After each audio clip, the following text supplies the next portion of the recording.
Hello, and thank you for joining us for the BPM Change Management PRR monthly meeting. My name is Ryan Ayer, representing the Customer Readiness team here at the ISO, and I will be facilitating today's web conference. Today's call is being recorded. These recordings are for informational and convenience purposes only. Any related transcriptions should not be reprinted without the ISO's permission. As a reminder, these calls are structured to stimulate an honest dialogue and engage different perspectives. While we welcome comments and questions, please remember to keep the comments respectful and professional. Speakers will present their respective PRRs, then pause for questions. If you are dialed in by phone only and not on the WebEx, you can enter the question queue at any time by pressing #2 on your telephone keypad. If you are connected audio through the WebEx platform, please use the raise hand feature located above the chat box on the lower right-hand side of your screen. We ask that you please introduce yourself before asking your question. And if you need technical assistance today, please send a chat message to the event producer. The purpose of today's meeting is to discuss the proposed revision requests that are in the initial or recommendation stage of the process. Today, we'll be discussing 12 PRRs. 7 are in the initial stage and 5 are in the recommendation stage, and all PRRs were submitted by the ISO. The purpose of BPMs is to set forth business practices that implement the ISO tariff. The ISO conducts a yearly policy initiative roadmap process to consider and rank initiatives. Policy changes submitted through the PRR process will be referred to the policy initiative roadmap process. And each subject area in a BPM is based on enabling language in the ISO tariff. The PRR process cannot be used to introduce changes that are not supported by the existing tariff authority. As an FYI, the California ISO is drafting a new BPM called Resource Interconnection Standards. This BPM contains implementation requirements for both small and large generating facility interconnections to the CAISO controlled grid.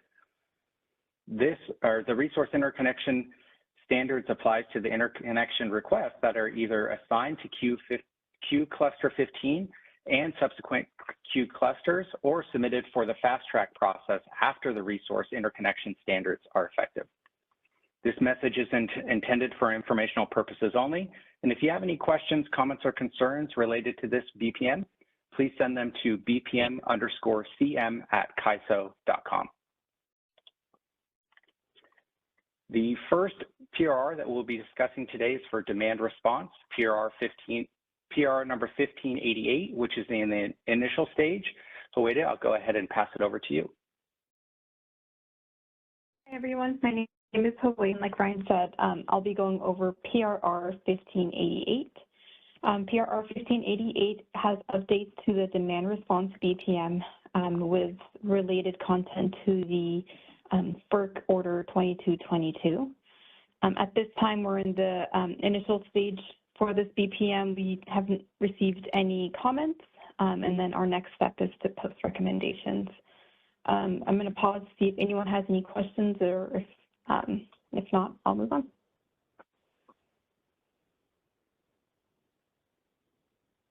As a reminder, the raise hand icon can be located on the lower right-hand corner of the participants panel.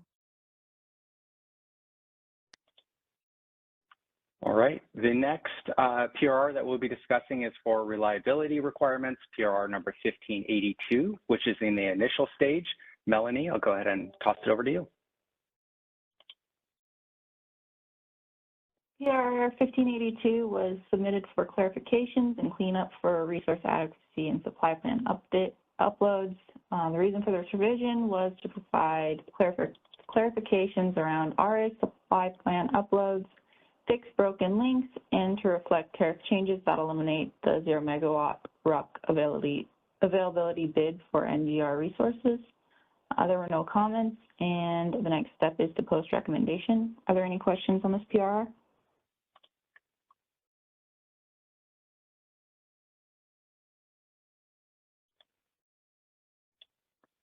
All right, the next PRR, thank you. The next PRR that we'll be discussing is for transmission planning process, PRR number 1579, which is in the recommendation stage.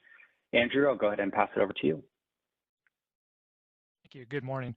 So I'll be talking about PR 1579, which was in the transmission planning process, BPM, specifically in phase 3 process for submitting project sponsored proposals. There were updates to the application deposit cost value as well as the cost cap, and that was done to remain consistent with the requirements in tariff section 24.5.6.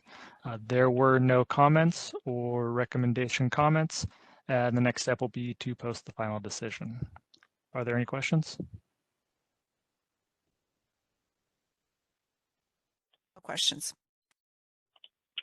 Okay, great. Moving on. The next PRR that we'll be discussing is for generator interconnection and deliverability allocation procedures, PRR number 1578, which is in the recommendation stage. Dawn, I'll go ahead and pass it over to you. Hi, thank you very much. This PRR is to correct inadvertent typos. There were no initial comments, and we are about to post the final decision. Are there any questions? No questions. All right, the next set of PRRs that we'll be discussing is for market instruments, PRR number 1581 and 1586. 1581 is in the recommendation stage and 1586 is in the initial stage. Michael is out today, so I'll be covering for his PRR. But for 1581, this is to revise the cap on all default energy bids from 1,000 megawatt hours to 2,000 megawatt hours for both day ahead and real time. Stakeholders and the ISO agreed that the resources subject to the soft offer cap should have the ability to reflect their costs, including valid opportunity costs in their supply offers when these costs rise above 1,000 megawatt hours. This is targeted to be effective August 1st. We didn't receive any initial comments, and we also didn't receive any recommendation comments. That period closed on September 11th, and our next step is to post the final decision. Any questions on PR 1581? No questions. All right, moving on. The next PR is 1586, which is in the initial stage. This PRR details 2 new fields on the GRDT that specify if the resource is a distributed energy resource aggregate, DERA, and the numerous valid baseline methods. We did not receive any initial comments, and the comment expired on September 11th, and our next step will be to post the final decision. Any questions on PR 1586? No questions. Thank you. All right, the next 2 PRRs that we'll be discussing is for market operations, 1577, which is in the recommendation stage, and 1587, which is in the initial stage. So 1577, this revision makes a correction to the market operations BPM, so includes the RDRR cleared. RDRR cleared the economic hourly block bids are not eligible for bid cost recovery. This also corrected a typo and inadvertent error where the minimum effectiveness threshold should be 0.2%, not 2%. NGRs with resource adequacy capacity that do not use regulation energy management do not have a requirement to submit $0 megawatt availability bids in the RUC. The recommendation comment for this one expired on September 11th, and the next step is to post the final decision. Any questions on 1577? No questions. All right, moving on. Next is PRR 1587, which is the process for off-grid charging indicator election. The reason for this revision, it details the steps market participants, CAISO regulatory contracts, and CAISO master file teams execute to implement the off-grid charging indicator constraint on a co-located resource. No initial comments were received. That comment period expired on September 11th.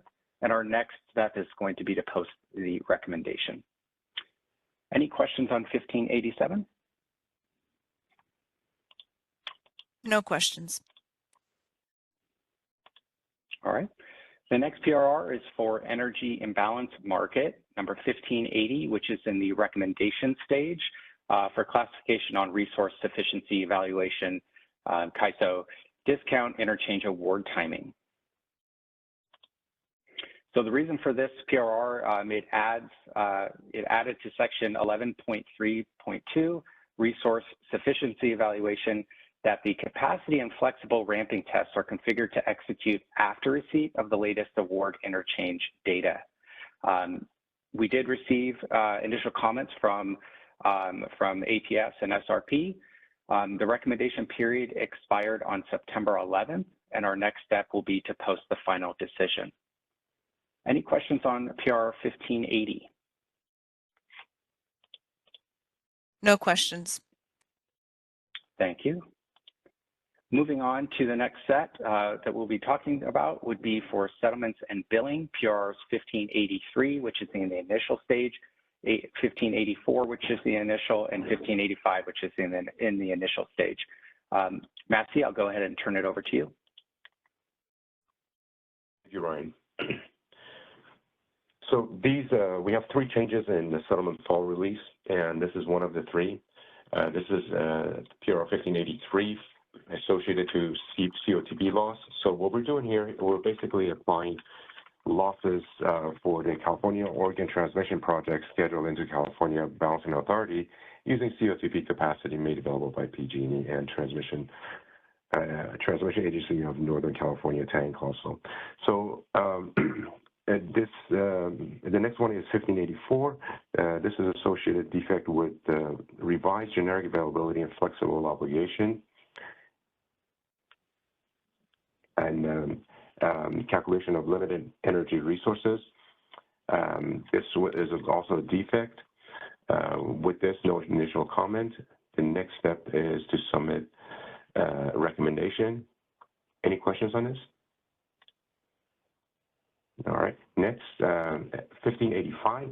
1585 is associated to TSMSP2. Now, this project was initially deployed in summer with effective date of June 1st. We identified a defect with this, and hence that's why we included a fall release. And the defect basically, it causes a doubling of export quantity associated for the intertie. We haven't received any comments. The initial comment period expired September 11th. Next step is post recommendation. Any questions on these 3 settlement PRRs? No questions. Thank you. All right, great. The next BPM meeting is scheduled for Tuesday, October 22nd at 11 a.m. Pacific time. If you have any questions, comments, concerns on any of the PRRs or BPMs that we've discussed today, you can send us an email at bpm_cm@caiso.com. And that concludes our meeting for today. Thank you. The call has concluded. You may now disconnect.